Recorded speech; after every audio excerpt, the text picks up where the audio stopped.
Hi welcome to Desh India time. ఇది June నెల ప్రారంభమైందంటే విద్యార్థులకు స్కూల్స్ ప్రారంభమవుతాయి, కాలేజీలు ప్రారంభమైంది. కానీ బీఆర్ఎస్ నాయకులకు జూన్ నెలలో విచారణకు ప్రారంభమైంది. అంటే ఏకదాటిగా జూన్ నెలలో కేసీఆర్ వెళ్ళిండు విచారణకు, హరీష్ రావు వెళ్ళిండు, ఇప్పుడు కేటీఆర్ ఏసీబీ విచారణకు వెళ్తున్నాడు.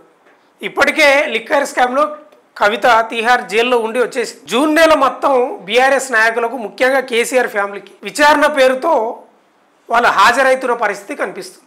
ఇప్పుడు కేటీఆర్ కూడా లేటెస్ట్గా ఏసీబీ విచారణకు హాజరైండు. అరెస్టు కూడా అవుతాడేమో వాదనలు కూడా వస్తున్నాయి. ఎందుకంటే కేటీఆర్ స్వయంగా ప్రెస్ మీట్లో చెప్పిండు, ఒకటే సవాల్ చేస్తున్నాడు కేటీఆర్, ఏసీబీ విచారణకు నేను ఖచ్చితంగా హాజరైతా, ఇంకా 30 సార్లు కాదు 300 సార్లు పిలిచిన హాజరైతా, నేను చట్టాన్ని గౌరవిస్తా, ఆ బాధ్యత నాకు ఉంది కాబట్టి నేను వెళ్తా అని కేటీఆర్ చెప్తున్నాడు.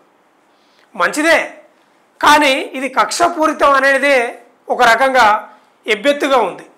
ఎందుకంటే కాంగ్రెస్ ప్రభుత్వం ఫార్ములా ఈ కార్ రేస్కు సంబంధించి అవినీతి జరిగింది, క్యాబినెట్ ఆమోదం లేకుండా, హెచ్ఎండిఏ అనుమతి లేకుండా ఏదైతే విదేశీ సంస్థకు దాదాపు 50 కోట్ల రూపాయలను ట్రాన్స్ఫర్ చేసిండ్రో ఎట్లా చేసిండ్రు మీరు, ప్రభుత్వ అనుమతి లేకుండా, క్యాబినెట్ ఆమోదం లేకుండా అనేది కాంగ్రెస్ ప్రభుత్వం ఆరోపిస్తుంది. అందులో భాగంగానే ఏసీబీ విచారణకు ఈరోజు పిలిచింది.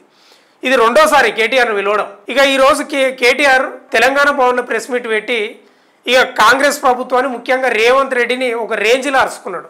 రేవంత్ రెడ్డి, నీ యొక్క బెదిరింపులకు, నీ యొక్క విచారణకు భయపడేది ఏం లేదు, నువ్వు అరెస్ట్ చేసుకుంటే చేసుకో, మాకు జైల్లో ఉండడం కొత్త కాదు, ఉద్యమ సమయంలోనే మేము జైలుకి వెళ్ళి వచ్చిన వాళ్ళం, నీకు పైశాచిక ఆనందం కావాలి, రాక్షస ఆనందం కావాలి, నీవు ఎట్లయితే జైల్లో ఉండి వచ్చినావో నీవు చేసిన తప్పులకు మేము కూడా జైల్లో ఉండాలని నీవు కోరుకుంటున్నావు కదా, సరే మేము పోవడానికి రెడీగా ఉన్నాం, మేము భయపడేది ఏం లేదని కేటీఆర్ సవాలు విసురుతున్నాడు.